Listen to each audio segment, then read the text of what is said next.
Bab 2466, Ilmu Pedang yang Mengerikan. Hua Ruyu masih menawan, anak muda, akui saja kekalahanmu, kalau tidak bagaimana kalau ada yang tidak sengaja menyakitimu. Kamu harus punya kemampuan itu. Sebagai orang kuat di puncak alam Dongsu, Feng Dahai punya harga diri sendiri. Bagaimana dia bisa mengakui kekalahan dengan mudah? Setelah berkata demikian, dia mencabut pedang dari punggungnya, keluarkan senjatamu. Hua Ruyu memainkan jari-jari anggreknya, menggunakan senjata akan merusak keharmonisan. Tanganku sudah cukup. Sombong. Feng Dahai tidak lagi sopan. Sambil meraung, dia menebasnya dengan pedang di tangannya. Pedangnya sederhana dan polos, tetapi memiliki kekuatan yang tak terbatas. Bahkan orang-orang di klinik dapat merasakan kekuatan yang tak terhentikan dalam cahaya pedang itu. Hua Ruyu tidak peduli sama sekali dan masih memiliki senyum cerah di wajahnya. Melihat pedang Feng Dahai sudah ada di depannya, telapak tangannya yang putih dan lembut terentang bagaikan kilat, luar biasa cepat. Ketika semua orang bisa melihat dengan jelas lagi, Feng Dahai sudah menggenggam pedang erat-erat di telapak tangannya, tidak bisa bergerak sama sekali. Ini, semua orang yang hadir berubah warna. Jika sebelumnya karena perbedaan kekuatan yang sangat besar, itu akan baik-baik saja, tetapi sekarang Feng Dahai juga berada di puncak alam Dongsu, dan mereka berdua sama-sama kuat. Baru pada saat inilah semua orang menyadari bahwa pria berpenampilan androgini di depan mereka ini sangat kuat dan mengerikan, tidak kalah dengan Leng Qingqiu, Wang Chen dan yang lainnya. Yang paling terkejut adalah Feng Dahai. Awalnya dia mengira kalaupun ada jarak di antara mereka berdua, itu pasti tidak akan terlalu besar. Namun, dia tidak menyangka akan ditekan oleh pihak lain begitu dia bergerak. Dia memegang pedang itu dengan kedua tangan dan berusaha mati-matian untuk menariknya kembali, tetapi dia tidak dapat menggerakkannya sama sekali. Pada saat ini, Hua Ruyu mengulurkan tangannya yang lain, dan dengan ringan menjentikkan bilah pedang lebar itu dengan jari anggreknya. Dengan suara berdengung, sebuah kekuatan dahsyat menyapu sepanjang badan pedang, mengejutkannya sehingga dia mundur berulang kali. Bukan itu saja, Hua Ruyu tidak berniat berhenti. Dia mengejarnya seperti bayangan, dan dalam sekejap dia sudah ada di depannya, menamparkan dadanya dengan telapak tangannya. Feng Dahai juga seorang veteran dengan pengalaman yang kaya dalam pertempuran, dan dia menghadapi serangan itu dengan pukulan yang ganas. Tinju dan telapak tangan seperti batu giok putih itu saling bertabrakan dengan suara keras. Hua Ruyu tidak bergerak sama sekali, tetapi dia terkejut dan mundur 7 atau 8 langkah. Ini, setelah dikalahkan 2 kali berturut-turut, Feng Dahai dipenuhi dengan kengerian. Hua Ruyu terkekeh, saudaraku, aku sudah bilang padamu untuk tidak bertarung, tetapi kamu tidak mendengarkan. Hari ini aku akan memberitahumu bahwa ada celah antara puncak Dongsu dan puncak Dongsu, dan kamu masih jauh. Dia mengatakan ini tetapi tidak berhenti sama sekali. Dia mengarahkan jarinya langsung ke dada Feng Dahai. Kedengarannya sederhana, tetapi gerakannya sangat cepat dan sangat bertolak belakang dengan gaya bertarungnya secara keseluruhan, sangat ganas. Energi sejati Feng Dahai baru saja terguncang dan tersebar, dan sebelum energi itu sempat memadat, dia tidak lagi memiliki kemampuan untuk melawan. Dia hanya bisa menyaksikan dengan tak berdaya saat jari putih dan lembut itu menusuk dadanya. Bang! Setelah suara teredam itu, datanglah sebuah kekuatan yang bagaikan kekuatan yang sangat besar. Meskipun itu hanya jari, kekuatan dahsyat itu membuatnya tidak bisa melawan sama sekali. Dia memuntahkan seteguk darah dan terlempar dari ring. Semua orang terkejut pada momen ini. Ya ampun, pria androgini ini terlalu kuat. Dia mengalahkan Master Alam Dongsu Puncak dalam 3 gerakan, apakah dia bisa lebih kuat lagi? Apa yang mereka katakan benar, ada juga celah antara Master Alam Dongsu, orang ini benar-benar mesum. Semua orang membicarakannya, tetapi Hua Ruyu mengabaikannya, mengeluarkan sapu tangan untuk menyekat tangannya, lalu menatap Ye Bufan dengan senyum cerah. Saudaraku, aku masih menunggu untuk bertarung denganmu, jangan mengecewakanku. Setelah mengatakan itu, dia melompat dari ring, dan permainan pertama berakhir. Segera setelah pertandingan kedua dimulai, Leng Qingqiu melangkah maju dan melompat langsung ke atas panggung. Peri Hanjian, Sebagai murid Tian Shengzu yang paling menonjol kali ini, dia sangat populer di tempat kejadian. Begitu dia naik ke panggung, terdengar sorak-sorai dari penonton. Di sisi lain, seorang pria kekar yang tingginya 2 meter berjalan mendekat. Zhao Huanji juga merupakan murid inti dari Sekte Jiuxing, dan tingkat kultivasinya juga berada di puncak alam Dongsu. Terlebih lagi, orang ini berpenampilan kasar dan berbadan kekar, serta memegang gada sepanjang 2 meter di tangannya, yang membuat orang-orang takut. Permainan resmi dimulai, Zhao Huanji langsung mengangkat tongkat di tangannya. Kudengar Peri Han Jian telah memahami hati pedang. Ayo, biarkan aku melihat apakah ilmu pedangmu sekuat legenda. Kalau begitu kau lihat saja. Leng Qingqiu berdiri di sana tanpa bergerak, pedang panjang di tangannya berubah menjadi kilatan yang menakjubkan, dan energi pedang yang tajam langsung memotong kekosongan dan menebas. Aku tidak percaya kau bisa sekuat itu. Zhao Huanji sudah lama mendengar reputasi peri pedang dingin, dan dia merasa sangat tidak puas. Menghadapi pedang yang datang ke arahnya, dia tidak menghindar atau menghindar. Sebaliknya, dia mengayunkan tongkat di tangannya, dan dengan suara angin yang tajam, dia menghadapi cahaya pedang itu. Tingkat kultivasinya, ditambah dengan senjata yang begitu berat, membuatnya begitu kuat hingga ruang di sekitarnya tampak bergetar. Orang ini sangat kuat. Apakah peri pedang dingin kita bisa menahannya? Melihat kekuatan tongkatnya, orang-orang di sekitarnya merasa khawatir.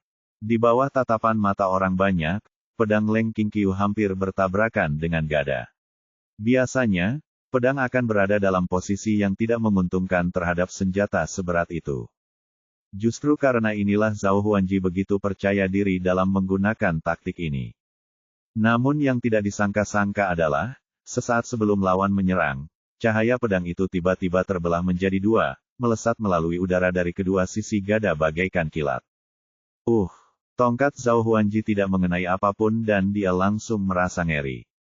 Dia tidak pernah menyangka bahwa ilmu pedang Leng Qingqiu bisa seaneh itu. Langkah pertamanya gagal dan sudah terlambat baginya untuk mengubah gerakannya. Kedua sinar pedang itu sangat cepat dan tiba di depannya dalam sekejap mata. Embun, darah berceceran, dan kedua lengan Zhao Huanji langsung tertusuk oleh pedang itu, meninggalkan lubang darah setebal 2 jari. Seluruh orang itu terpental ke udara akibat kekuatan dahsyat itu dan jatuh tepat di bawah ring. Bahkan lebih dilebih-lebihkan dari permainan sebelumnya, Leng Qingqiu mengakhiri permainan sepenuhnya hanya dengan satu gerakan. Ya Tuhan, apakah ini kekuatan sejati peri pedang dingin? Ilmu pedang macam apa ini? Sungguh menakjubkan. Ini pertama kalinya aku melihat cahaya pedang berputar. Dia layak menjadi peri pedang dingin. Dia layak memahami hati pedang. Sungguh ilmu pedang yang mendominasi. Tampaknya sang juara pastilah peri. Adegan itu meledak dengan sorak-sorai dan tepuk tangan meriah. Orang-orang dari sekte besar lainnya juga diam-diam terkejut. Mereka telah lama mendengar bahwa Peri Han Jian telah memperoleh pengakuan dari makam pedang dan memahami hati pedang. Namun sebelumnya, saya hanya mendengarnya dari orang lain dan tidak memiliki pemahaman yang mendalam tentang hal itu. Sekarang setelah saya melihatnya dengan mata kepala sendiri, saya tahu betapa kuatnya pihak lain. Itu hanya sampai pada tingkat teror. Teknik pedang aneh seperti itu sungguh sulit untuk dilawan. Li Miaozhen menunjukkan ekspresi bangga di wajahnya. Menurutnya, dengan kekuatan yang ditunjukkan oleh Leng Qingqiu, sangat mungkin dia akan memenangkan mahkota terakhir dari pertempuran untuk supremasi. Leng Qingqiu berjalan turun dari ring di tengah sorak-sorai yang menggelegar. Pertandingan ketiga dimulai, dan Ye Bufan berdiri dan berjalan menuju ring. Bab 2467, Kibawaan. Sebagai perbandingan, cara Pangeran Baili Hongjun naik ke atas panggung lebih mendominasi. Ia melompat ke udara dengan momentum yang dahsyat, melihat ke bawah dari tempat yang tinggi, dan melangkah langsung ke atas panggung. Dia menatap Ye Bufan dengan jijik, "Wah, aku tidak menyangka kau akan pulih secepat ini, atau kau berpura-pura terluka kemarin." Ye Bufan tersenyum tipis, tidak cemas atau kesal, bagaimana menurutmu? Baili Hongjun melengkungkan bibirnya, pangeran ini tidak tertarik menebak-nebak sampahmu itu. Tidak peduli seberapa liciknya dirimu, kau pada akhirnya akan kalah dariku. Benarkah? Kau bisa mengatakan itu? tetapi kau harus memiliki kemampuan untuk melakukannya. Wah, kau benar-benar berpikir hebat mengalahkan Namong Du dan Feng Wuhen. Biarkan aku katakan padamu, ada juga celah di antara puncak Dongsu. Hari ini aku akan membiarkanmu melihat kekuatan sejati pangeran ini. Setelah Bai Li Hongjun selesai berbicara, dia meninju dengan pukulan yang keras dan kuat yang langsung menyapu setengah dari ring dan langsung menenggelamkan sosok Ye Bufan. Ye Bufan tidak mundur, tetapi memilih untuk menghadapinya secara langsung. Tinju kedua pria itu saling bertabrakan dengan pukulan yang sama. Boom! Setelah suara gemuruh yang memekakkan telinga, aliran udara yang dahsyat menyapu sekeliling. Jika bukan karena formasi yang memberkati arena, saya khawatir semua orang yang menonton akan terpengaruh. Meski begitu, bumi berguncang dan seluruh tempat latihan bergetar. Beberapa orang di sekitar terkejut, ada yang gembira, dan ada yang gugup. Mereka berbisik-bisik dan berbicara satu sama lain selama beberapa saat. Arus udara di ring menghilang, dan Ye Bufan dan Bai Li Hongjun keduanya mundur 7 atau 8 langkah. Wah, aku tidak menyangka kau begitu mampu. Terima pukulanku lagi. Wajah Bai Li Hongjun dipenuhi dengan kegembiraan, lalu dia meninju lagi. Menurutnya, dia sudah mengetahui latar belakang pihak lain. Jika Ye Bufan hanya memiliki kekuatan sebesar ini, dia pada akhirnya akan dikalahkan olehnya.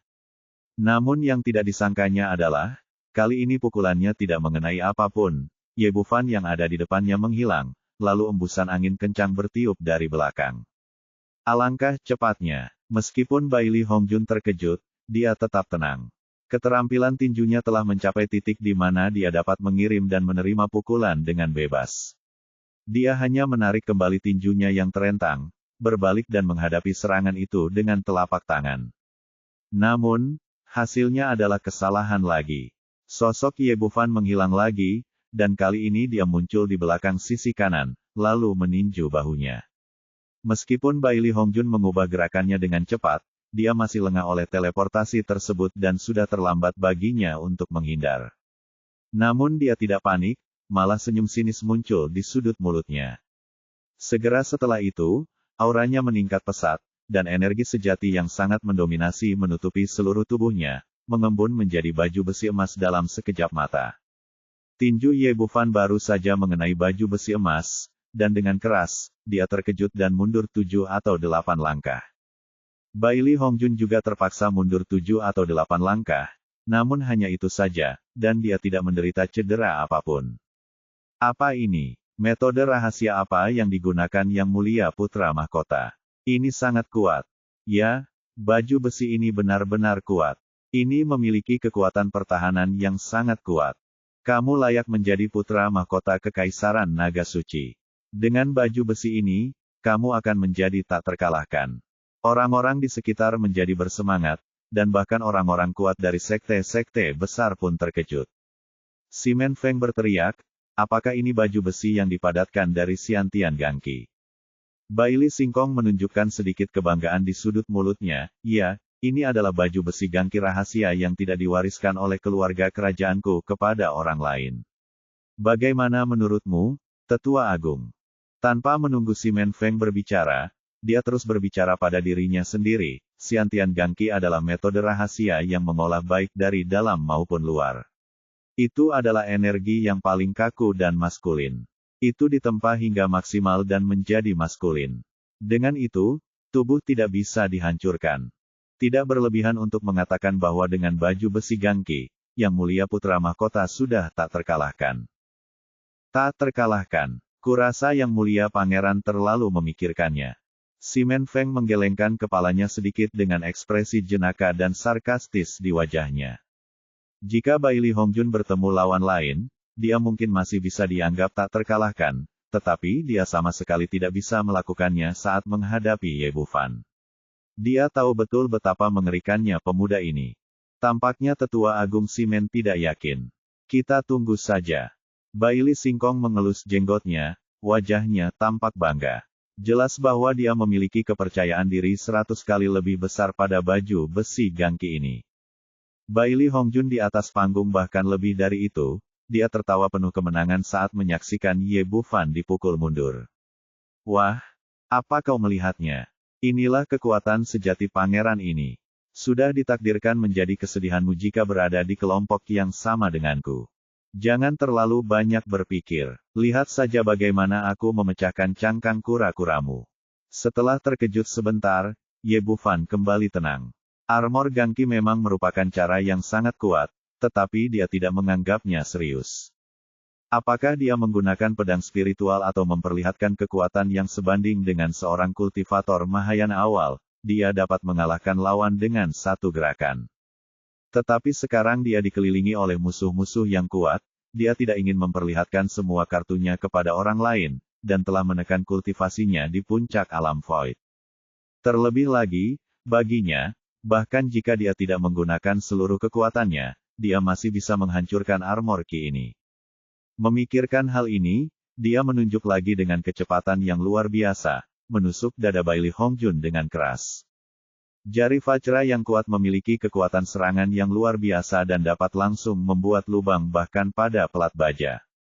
Namun, jari yang begitu ganas hanya menyebabkan semburan cahaya keemasan muncul di tubuh Baili Hongjun, lalu menghilang.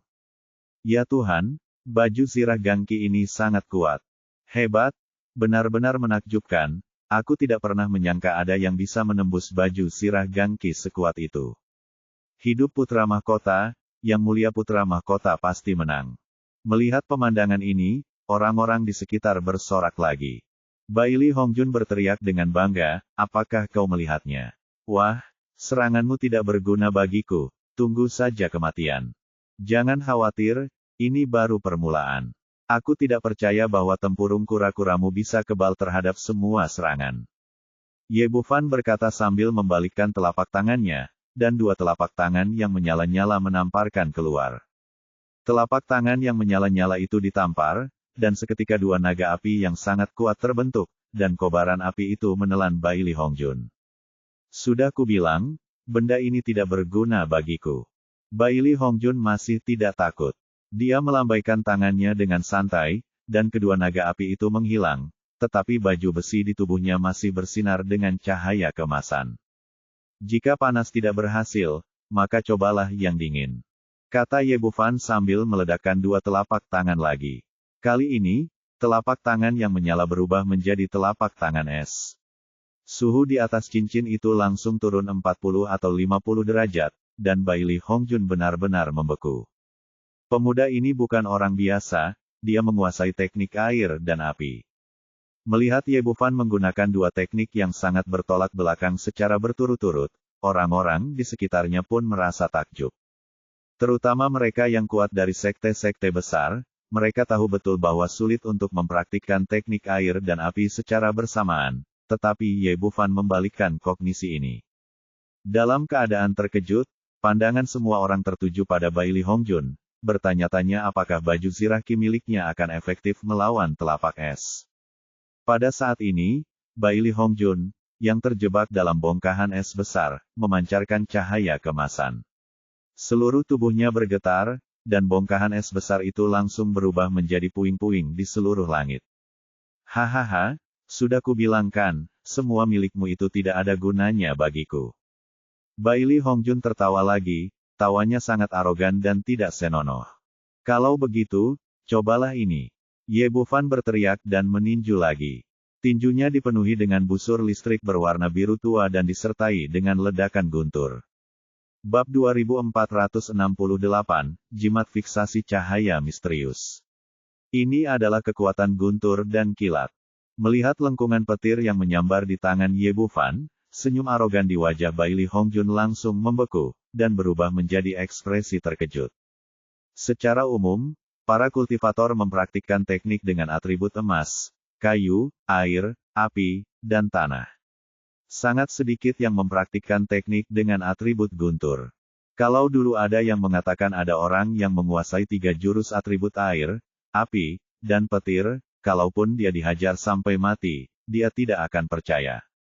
Namun kini semua itu terpampang nyata di depan matanya, dan yang paling mematikan ialah lawannya. Baju zirah Ki-nya memiliki kemampuan bertahan yang amat kuat, bahkan mengabaikan air dan api, namun tidak dapat menahan kekuatan guntur dan kilat. Tepat saat dia tertegun, telapak tangan Ye Bufan yang luar biasa cepat telah mengenai dadanya.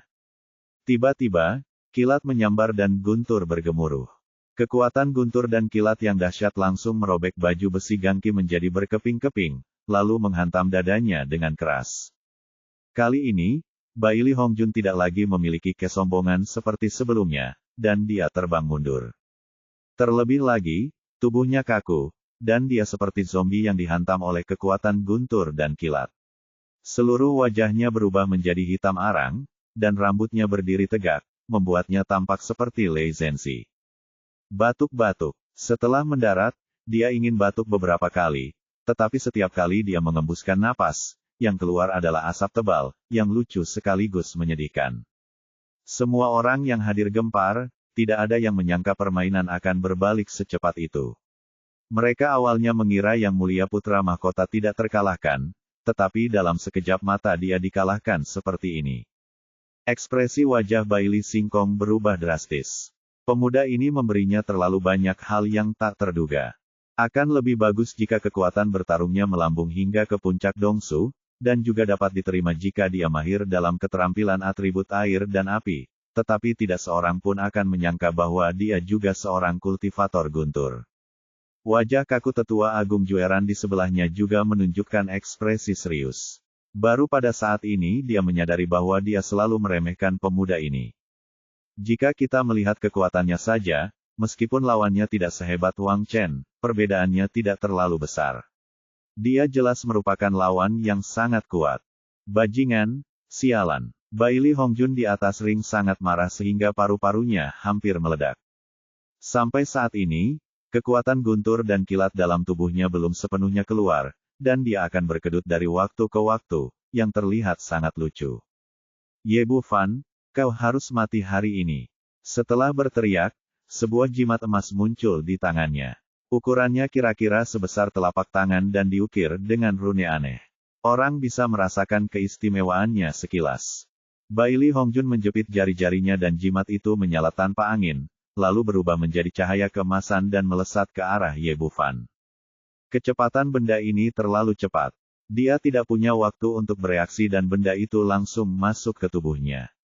Ye Bufan terkejut, tidak tahu jimat macam apa ini, namun kemudian tubuhnya menegang dan dia terpaku di sana. Anda harus tahu bahwa jimat imobilisasi yang digunakan oleh saudara perempuan Wu tidak berguna baginya sebelumnya, yang menunjukkan betapa kuatnya jimat di depannya. Berdasarkan intuisi seorang pria kuat, dia tahu bahwa dia tidak akan bisa bergerak terlalu lama dan dia bisa melepaskan diri dari ikatan itu dalam 1 atau 2 tarikan napas. Tetapi dalam duel antar master, hal ini sudah berakibat fatal. Melihat pemandangan ini, Baili Singkong di atas panggung tiba-tiba menunjukkan ekspresi gembira. Ini adalah jimat imobilisasi Xuan Guang yang tak ternilai harganya, yang terbaik di antara semua jimat imobilisasi, yang tidak dapat dibeli bahkan dengan uang. Sungguh sia-sia menggunakannya pada anak ini. Dia berkata bahwa dia merasa menyesal telah menggunakan jimat imobilisasi Xuan Guang, tetapi wajahnya menunjukkan kegembiraan yang tak terkendali. Tidak peduli seberapa tinggi tingkat kultivasi Ye Bufan, dia sekarang terkurung di sana tanpa kemampuan untuk melawan. Dia tidak bisa memikirkan hasil lain kecuali dibunuh. Bukan hanya dia saja, tetapi orang lain juga berpendapat demikian. Sangat disayangkan seorang pemuda berbakat meninggal seperti ini. Tidak ada yang bisa kita lakukan. Dia adalah putra mahkota dan memiliki latar belakang kerajaan yang mendalam. Bagaimana orang biasa seperti dia bisa dibandingkan dengannya? Setelah terkena jimat imobilisasi, akan membutuhkan setidaknya 3 napas waktu untuk menerobos. Bagi orang yang kuat, itu sudah cukup baginya untuk mati puluhan kali. Orang-orang di sekitar membicarakannya. Beberapa merasa kasihan, beberapa bersimpati. Tetapi tanpa kejutan apapun, mereka semua mengira Ye Bufan sudah tamat. Nak, jika kau menjadikan aku musuh, berarti kau mencari kematian. Baili Hongjun menyeringai muram, mengembuskan asap hitam lagi, lalu langsung datang di hadapan Ye Bufan. Membunuhmu secara langsung akan terlalu mudah bagimu. Bukankah kau seorang dokter yang ahli? Aku akan mengubahmu menjadi orang cacat sekarang dan melihat bagaimana kau bisa menyembuhkannya.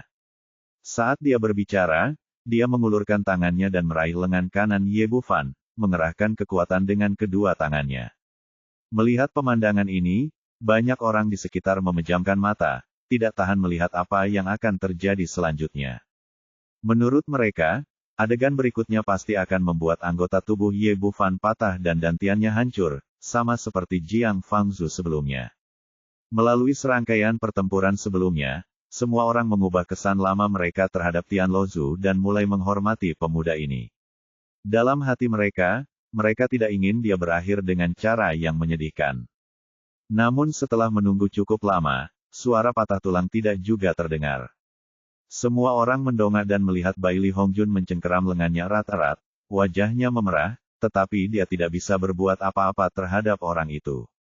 Ada sedikit sindiran di mata Ye Bufan. Dia telah mencapai level tertinggi melalui teknik pemurnian tubuh api, dan tulangnya sekeras baja, dan tidak dapat terluka oleh pedang atau pisau. Bagaimana mungkin level kultivasinya dapat dengan mudah menghancurkannya?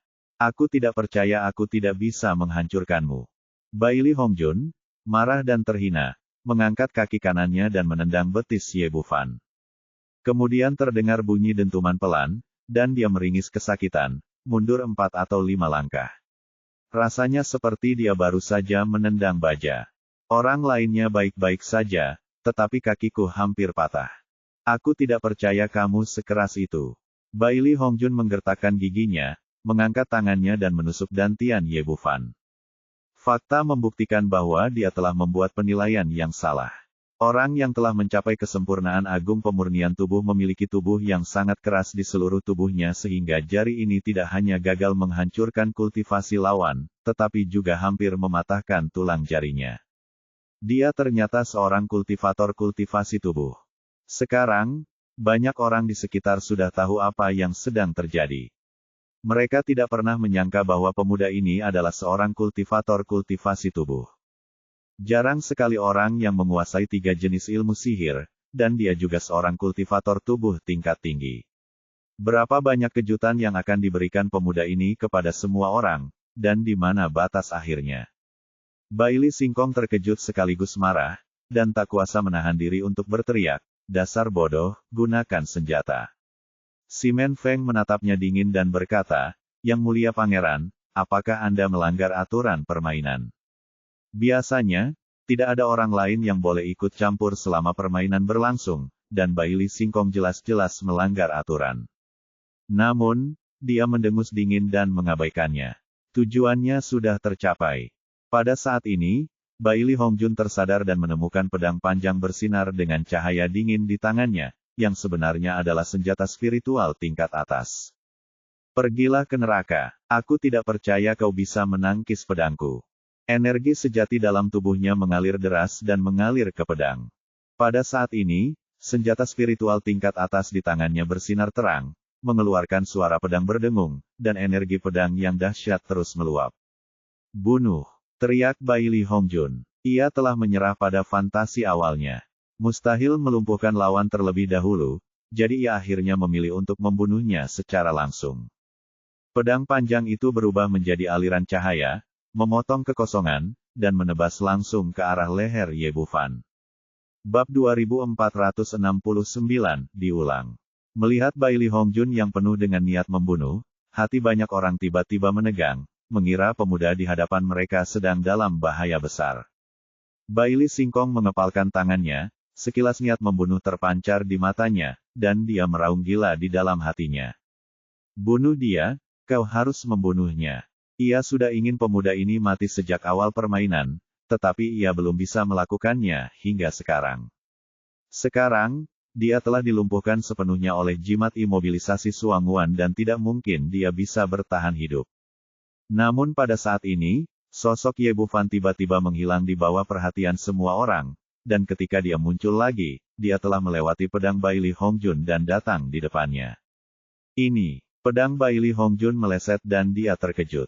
Dia merasa terkejut dan bingung. Apa yang sedang terjadi? Kok bisa orang ini tiba-tiba bisa bergerak? Kenapa jimat imobilisasi tidak bisa melumpuhkannya?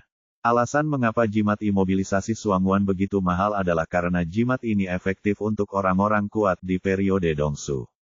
Secara umum, Mereka yang berada di puncak alam void sekalipun dapat bertahan di posisinya selama lebih dari 3 tarikan napas, tetapi sekarang baru 1 tarikan napas berlalu dan tarikan napas kedua belum juga habis, bagaimana mungkin lawan sudah memperoleh kembali kemampuan untuk bergerak?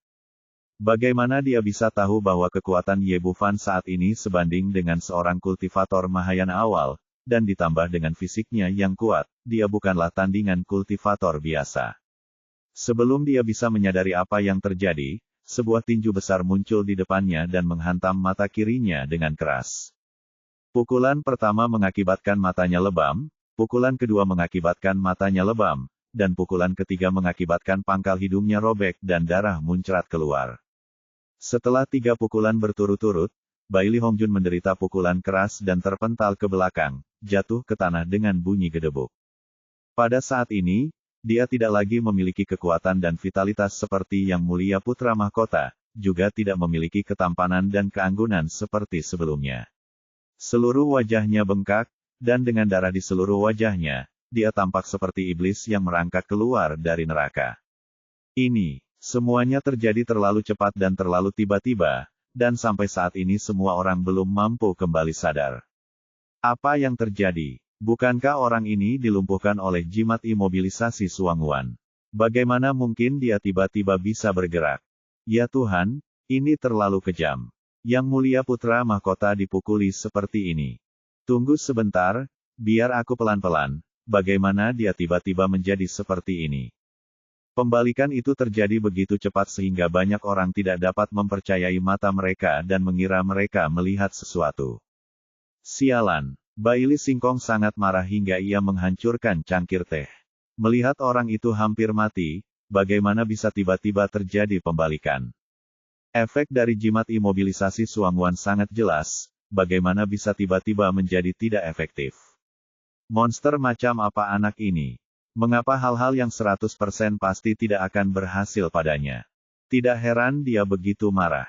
Selama beberapa hari berturut-turut, kognisinya terus-menerus diperbarui, dan penilaiannya salah lagi dan lagi. Yang lebih menyebalkan lagi adalah Bailey Hongjun. Sebagai putra mahkota Kekaisaran Naga Suci, dia selalu bersikap angkuh dan berkuasa. Kapan dia akan berakhir dalam keadaan yang menyedihkan seperti itu? Saya telah hidup selama bertahun-tahun, dan ini adalah yang kedua kalinya, termasuk saat di Fair Dojo. Namun, kali ini berbeda dengan sebelumnya, kultivasinya benar-benar ditekan. Tidak hanya kondisinya yang sedang prima sekarang, dia juga menggunakan kartu asnya satu demi satu, tapi dia masih saja dihajar habis-habisan. Aku jadi penasaran, bagaimana perasaannya kalau tahu kalau Ye Bufan lah yang memukulnya terakhir kali. Tuan Ye, aku bersumpah aku bukan manusia jika aku tidak membunuhmu hari ini. Bailey Hongjun, yang sangat marah, mengulurkan tangannya, dan jimat lain yang bersinar dengan cahaya keemasan muncul di telapak tangannya. Itu adalah jimat imobilisasi Suangwan kedua. Ya Tuhan, keluarga kerajaan Kekaisaran Naga Suci benar-benar kaya. Sekarang mereka punya yang kedua. Bagaimana ini bisa terjadi? Bagaimana orang ini bisa punya dua? Banyak orang terkejut. Kau tahu, meskipun jimat imobilisasi Suangwan kuat, itu juga sangat langka. Biasanya, mengeluarkan satu kartu akan menjadi pencapaian yang hebat, tetapi saya tidak menyangka Bailey Hongjun memiliki 2 kartu di tangannya. Bailey Singkong merasakan sakit yang teramat saat melihat ini. Kedua jimat imobilisasi ini adalah salah satu kartu truf yang disiapkan oleh keluarga kerajaan Kekaisaran Naga Suci agar Bailey Hongjun memenangkan kejuaraan. Sekarang, mereka baru saja mencapai perempat final dan semuanya telah digunakan oleh Ye Bufan. Hal ini membuatnya tertekan sekaligus marah. Bailey Hongjun tidak peduli dengan pikiran orang lain saat ini. Yang ada di pikirannya hanyalah satu, yaitu balas dendam. Dia telah bertekad bahwa kali ini, begitu dia bisa membekukan Ye Bufan, dia akan membacoknya sampai mati dengan pedangnya tanpa ragu-ragu. Namun, ketika dia mengangkat jimat imobilisasi Suangwan, dia tertegun sejenak. Dia tidak tahu kapan 2 Ye Bufan muncul di depannya. Yang lain juga terkejut. Sebelumnya, perhatian semua orang tertuju pada jimat imobilisasi. Tidak seorang pun dapat melihat apa yang terjadi di sini, dan ada orang lain yang tiba-tiba muncul tanpa mereka sadari. Kenapa tiba-tiba ada dua? Apakah ini klon? Memikirkan teknik klon yang pernah digunakan Feng Wuhen sebelumnya, semua orang secara alami menggolongkan Ye Bufan tambahan itu sebagai klon. Baili Hongjun juga berpikir demikian, dan berkata dengan wajah garang, "Nak, apakah kau pikir kau bisa menipuku dengan klon? Kau terlalu meremehkan pangeran ini." Saat dia berbicara, dia menyapu indera spiritualnya, dan kemudian berdiri di sana dengan kaget. Ia terkejut ketika mendapati kedua orang itu ternyata sama persis. Keduanya berdarah daging, dan tidak bisa dibedakan mana yang kloningan dan mana yang asli. Sekarang dia benar-benar bingung. Hanya ada satu jimat imobilisasi, tetapi ada dua orang di depannya. Mana yang harus dia imobilisasi? Pada saat ini, dua orang Ye Bufan di depannya tertawa bersama. "Yang mulia, apakah Anda akan bertarung atau tidak? Jika tidak, saya yang akan bertarung." Setelah mengatakan itu, kedua pria itu bergegas dari dua arah, satu di sebelah kiri dan satu di sebelah kanan, dengan gerakan yang sama dan keganasan yang sama. Baili Hongjun telah dipukuli habis-habisan saat menghadapi satu orang, jadi bagaimana mungkin dia bisa menandingi dua orang sekarang? Dalam kepanikan, dia dengan cepat mengaktifkan jimat di tangannya, yang berubah menjadi cahaya keemasan dan mengenai orang di sebelah kiri. Efek dari jimat imobilisasi Suanguan tetap sama. Sinar cahaya keemasan melesat dan langsung melumpuhkan Ye Bufan di sisi kiri. Tidak mungkin untuk bertahan melawannya. Tetapi yang di sebelah kanan tidak memberikan efek sama sekali, dan muncul di hadapan kita dalam sekejap mata, dan pemandangan sebelumnya terulang lagi. Satu pukulan dapat menghasilkan mata hitam, yang merupakan versi yang lebih baik. Dua pukulan dapat menghasilkan mata panda, yang merupakan mata panda dewasa yang sangat besar. Yang paling parah adalah pangkal hidungnya yang baru saja patah dan kini terkena hantaman keras dari sebuah pukulan. Baili Hongjun dipukul begitu keras hingga ia melihat bintang-bintang dan ribuan bunga persik bermekaran. Aku salah, ini yang asli." Hal itu membuatnya marah dan tertekan, dia baru saja menyia-nyiakan jimat itu. Namun, tidak ada yang dapat dilakukan untuk hal semacam ini. Pihak lain juga sama persis, dan tidak mungkin untuk membedakan mana yang asli dan mana yang palsu. Baili Singkong yang berada di atas panggung sangat kesal. Jika bukan karena pembatasan aturan di depan begitu banyak orang, dia pasti ingin naik ke atas panggung sendiri.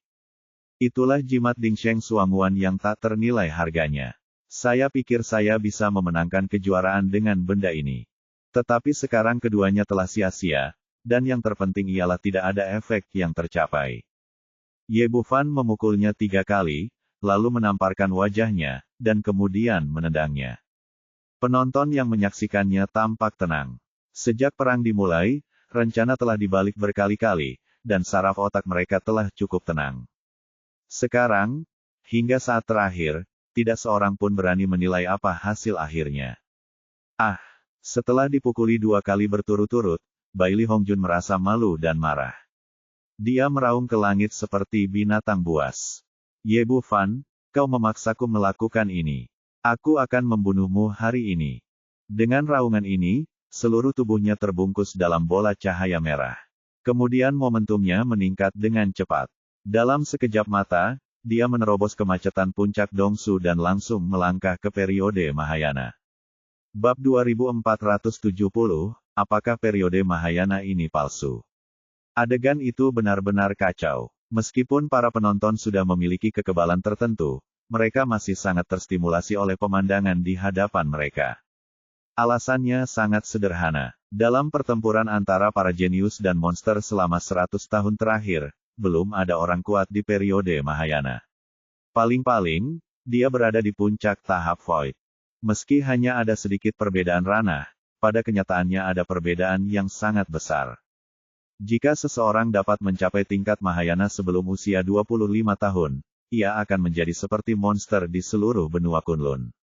Bukan hanya orang-orang biasa yang menonton, tetapi juga orang-orang kuat dari berbagai sekte memiliki gelombang badai di hati mereka.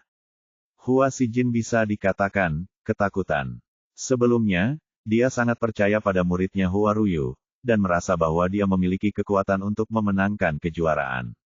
Namun, begitu menghadapi Bailey Hongjun dalam kondisi ini, dia pasti akan kalah tanpa ragu, dan tidak ada harapan untuk menang.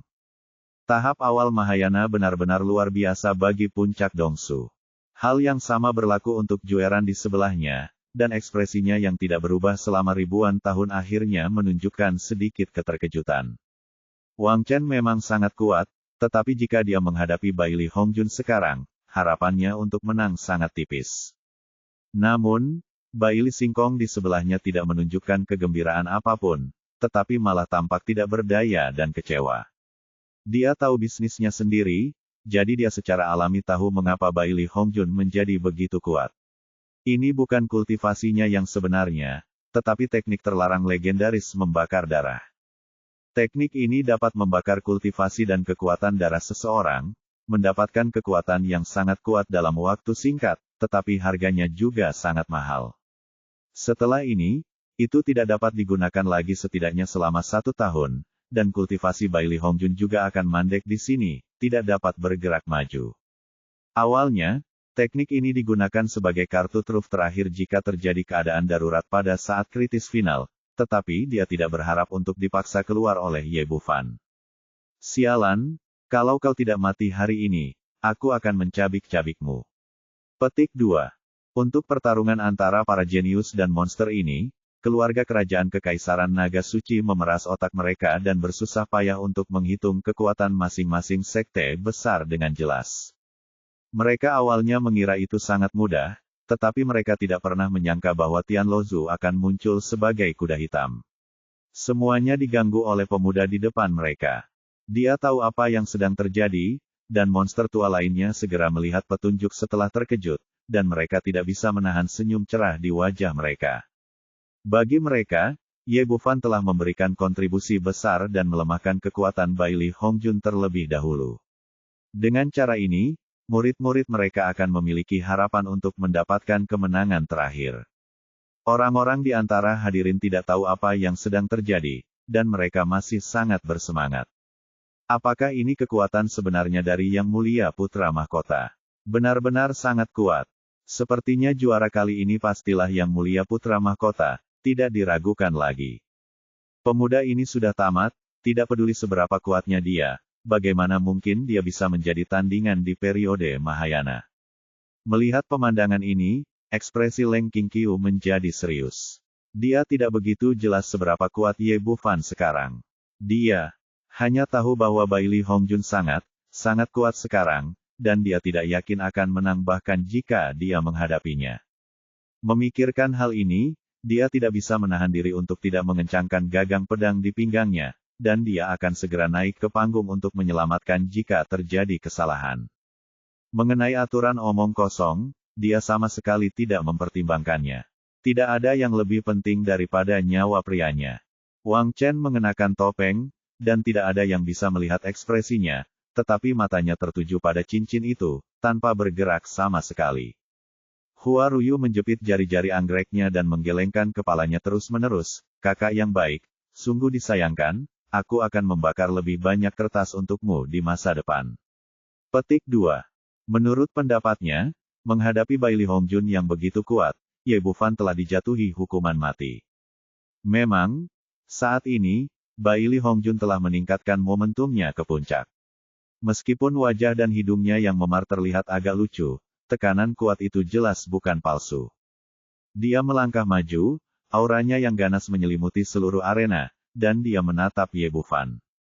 Apa kau takut sekarang? Tidak peduli seberapa liciknya dirimu, tidak peduli cara apa yang kau gunakan, kau pada akhirnya akan dikalahkan olehku. Kau telah menghancurkan rencanaku, aku akan memotongmu menjadi beberapa bagian. Aku akan mengulitimu dan mencabut urat-uratmu, aku akan membuatmu tidak akan pernah bereinkarnasi. Orang ini menggertakkan giginya karena kebencian dan berbicara dengan air liur yang berterbangan, seolah-olah dia ingin melampiaskan semua depresi yang telah terkumpul di dalam hatinya. Tetapi yang tidak pernah ia duga ialah sebelum ia sempat menyelesaikan kata-katanya, sebuah kepalan tangan muncul di depannya. Tinju itu terlihat biasa saja, bahkan tanpa momentum apapun. Namun seketika itu juga merobek ki pelindungnya menjadi berkeping-keping dan mendarat di rongga mata kirinya. Satu pukulan membuatnya matanya lebam. Tepatnya, seluruh wajahnya kini membiru. Setelah 2 pukulan, mata pandanya tak lagi terlihat. Ia tampak seperti kepala babi. Namun prosedurnya tidak dapat dikacaukan, Ye Bufan masih menggunakan metode yang sama dan menyalin adegan sebelumnya lagi. Pukulan terakhir mengenai hidungnya yang telah patah tak dapat diperbaiki, dan darah muncrat keluar. Ah! Bailey Hongjun mengeluarkan raungan melengking dan terbang mundur. Sampai sekarang dia masih belum bisa memahami apa yang sedang terjadi. Bukankah dia sudah berada di tahap Mahayana? Mengapa kamu tidak bisa menangkis pukulan lawan? Aduh! Penonton yang menyaksikan kejadian itu tercengang, bola mata mereka hampir keluar dari rongganya, mereka tidak percaya dengan apa yang mereka lihat. Apa yang terjadi? Apakah tahap Mahayana ini palsu? Bagaimana mungkin setelah kultivasinya mencapai tingkat ini, dia masih dipukuli seperti anjing? Ya, mengapa alur ceritanya berbeda dari yang kita harapkan? Bukankah Yang Mulia Putra Mahkota seharusnya menunjukkan kekuatan gaibnya? Apakah pemuda ini akan menentang kehendak surga? Bagaimana dia melakukannya? Meskipun orang-orang ini tidak dipukuli, mereka semua dalam keadaan bingung. Kalian harus tahu kalau dulu Putra Mahkota begitu hebat, seharusnya dia bisa menyapu bersih musuh di situasi seperti ini, tapi dia malah tersapu dan tidak berubah sama sekali. Dikatakan bahwa hal itu belum pernah terjadi sebelumnya, dan dikatakan bahwa para guru Mahayana tidak memiliki saingan. Mengapa hal itu sama sekali berbeda dari apa yang dikatakan? Bukan saja orang-orang tidak dapat menerimanya, bahkan para monster tua yang menonton pun benar-benar lengah. Tak seorang pun di antara mereka yang dapat membayangkan bahwa sekalipun Bailey Hongjun begitu kuat, dia tetap saja dikalahkan. Bailey Singkong mengepalkan tangannya, matanya merah. Apa yang sedang terjadi? Apakah ada yang salah dengan teknik pembakaran darah? Namun, hal ini seharusnya tidak terjadi. Bailey Hongjun benar-benar memperlihatkan aura seorang kultivator Mahayana. Ah! Pada saat ini, terdengar suara gemuruh lain, membawa kemarahan dan keengganan yang tak berujung. Bailey Hongjun tidak bisa menerima hasil ini. Dia bahkan telah membakar semua kekuatan garis keturunannya, jadi mengapa dia masih belum sebanding dengan lawannya? Dia bangkit dari tanah, mukanya berlumuran darah, seperti monster gila. Membunuhmu? Aku harus membunuhmu hari ini. Dengan kebencian yang tak berujung, dia mulai membakar kekuatan darahnya dengan panik lagi, dan auranya bangkit kembali. Kau terlalu banyak bicara omong kosong. Kau tidak menerimanya, kan? Aku akan menghajarmu sampai kau menerimanya. Sosok Ye Bufan melesat dan muncul di depan Bailey Hongjun. Dia menamparnya hingga jatuh ke tanah, lalu tinju dan tendangannya menghujani seperti tetesan air hujan. Sekarang dia telah sepenuhnya menunjukkan kekuatan periode Mahayana. Meskipun dia tidak ingin melakukan ini, dia tidak dapat menyalahkan orang lain jika orang ini mencari kematian. Ia telah menganggap kejuaraan itu sebagai miliknya sendiri dan tidak akan membiarkan siapapun merebutnya.